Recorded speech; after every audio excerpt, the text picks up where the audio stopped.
What if you could bring old photos back to life? Hey there, I'm Eli, machine learning specialist, and on this channel I explore the coolest stuff AI can do. Today, we are reviving old black and white photos using the neural networks. Let's go! Step 1. Colorization. So first, I dug into my family archive. Over 250 photos, most of them were in black and white. To breathe some color into them, I used an AI tool called Palette FM. Sounds more like the name of radio station dedicated for forklifts, but it's actually a colorization app that works like a digital coloring book. It's pretty precise, but sometimes it might end up turning your great-grandfather into Shrek. Ugh, it's hideous! Oh, that's not very nice. It's just a donkey. After cropping out the unnecessary parts and details, I ran all the faded, red-tinted and grayscale shots through the colorizer, playing around with the filters, tones, shades and intensity settings till it felt right. Step 2. Upscaling the quality. Some of the photos were just way too blurry, but I found a free tool called Pika, and it actually did a pretty good job of improving image quality. Take a look at this one of my grandpa.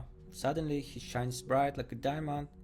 Now, not every photo turned out great. Out of 200 frames, only a few doesn't really look crisp enough to keep. But check out these before and after shots. Even the old Soviet army coat looks like high fashion. Call it military chic, I guess. Step 3. Bringing photos to life.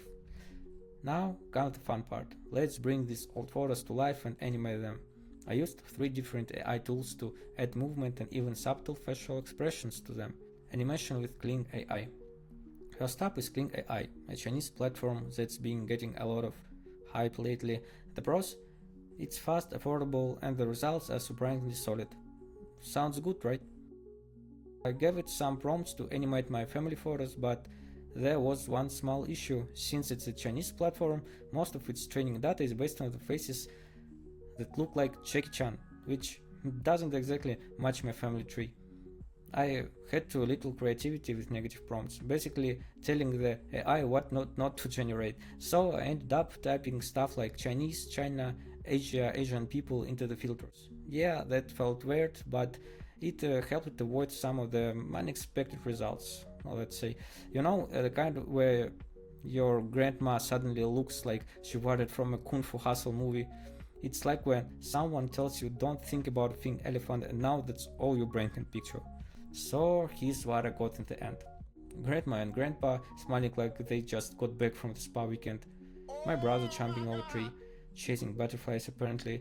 Lots of cute hugs and cheerful faces. And then some random lady just jumps into the shot. You know what? Even after all those prompt experiments, most of the results still weren't all that impressive. A few animations didn't quite land, full on uncanny valley.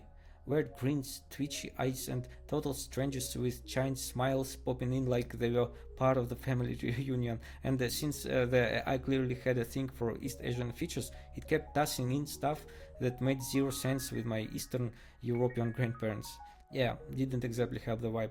So I ended up having to regenerate some of the videos over and over just to get something usable, while my generation credits were disappearing faster than free pizza. Check me up. Pizza, great equalizer. Rich people love pizza, poor people love pizza, white people love pizza, black people love pizza. Start and frame transitions. Eventually, the basic animations get boring, so I decided to mix things up by using the start and frame feature in Kling. It adds a smooth transition between 2 photos, making it look like someone's moving from one shot to another. I picked pairs of images that looked similar enough and wrote prompts like animate this photo, so the kids are smiling and moving naturally from one frame to another. And of course I threw it another negative prompt, words like terrible, horrible, to avoid some new unwanted surprises. So here's what came out of it. Can't say the physics were exactly realistic, but under the influence of some creative chemistry it kinda made sense. If you wanna play, you gotta play. Urban planner's worst nightmare. That's me, riding on my dad's shoulders. Not much has changed, still getting a free ride. Beautiful and kinda horrifying, but still not bad. Motion tool. Next up, I use the motion feature to take the animation game a step further. The idea is simple. Pick an object, Choose a direction and the neural net animates it for you. Sounds amazing in theory, right? In practice, not so much. Take this frame of my dead diving. I selected him as the object, pointed the direction down into the water, adjusted the settings, hit go, and boom, the man launched into the sky. Houston, we have a problem. To make things weirder, his body split into two. I thought, alright, maybe just a glitch, so I tried again, and again, and every time he wasn't swimming, he was orbiting. Whatever the AI had in mind, it wasn't exactly a gold medal performance, you know? Animation Hailuo. After trying out those generations, I decided to test another neural network, Hailuo. And here it is. It didn't work at first, but on the second try, boom, nailed it. Perfect dive, zero splash, solid 10 out of 10. Definitely giving this a like. Since then, I make sure to include specific details to my prompts. Lighting, whether it's natural, dimmed or studio lighting, motion type, smooth or dynamic, camera distance and angles, close up, medium shot, wide shot, as well as zooming in or out from the subject. Negative prompts, what should not be included in this generation to avoid weird artifacts in the video. I applied this template to each frame and added some creative elements to make the story more interesting from the initial shot. Honestly, the generations turned out a bit better this time. Here's what I ended up with. Pretty funny and unexpectedly cool. Reverse pilot mode activated. Those kisses totally pass for the real footage. Out of nowhere. Cookie. Your parents dreamed of lullabies. You gave them Leviosa. It's Leviosa, not Leviosa. When the Hogwarts Express didn't stop at your station. This AI clearly hasn't met Voldemort. It keeps drawing noses where there shouldn't be any. There she is again, Mr. Booming crushing the frame like showing the place. I asked the AI to have my brother check the wall while I'm chilling on the garage. Boom. Instant street cred on Grove Street. Oh shit. Here we go again. Occasionally, inspiration would strike out of nowhere. Take this photo of my grandma, for example. I decided to try a prompt like animate this photo, make this woman smile and smoke a cigarette like Marilyn Monroe. And yeah, there were some very weird results. Tylko jedno w głowie mam, koksu 5 gram, odlecieć sam w krainę zapomnienia, w głowie myśli. Pika 2.0. Next up was the third AI tool, Scene Ingredients in Pika 2.0. Here you can create an entire scene by adding characters, backgrounds and interesting objects like clothing, and then you write a prompt to bring it all together.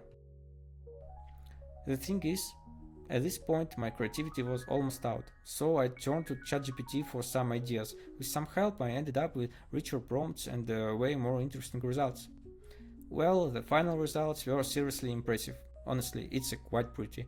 This shot is a follow-up to the bus scene, but this time Grandpa's running away from the bus instead of chasing it. The face turned out a bit creepy.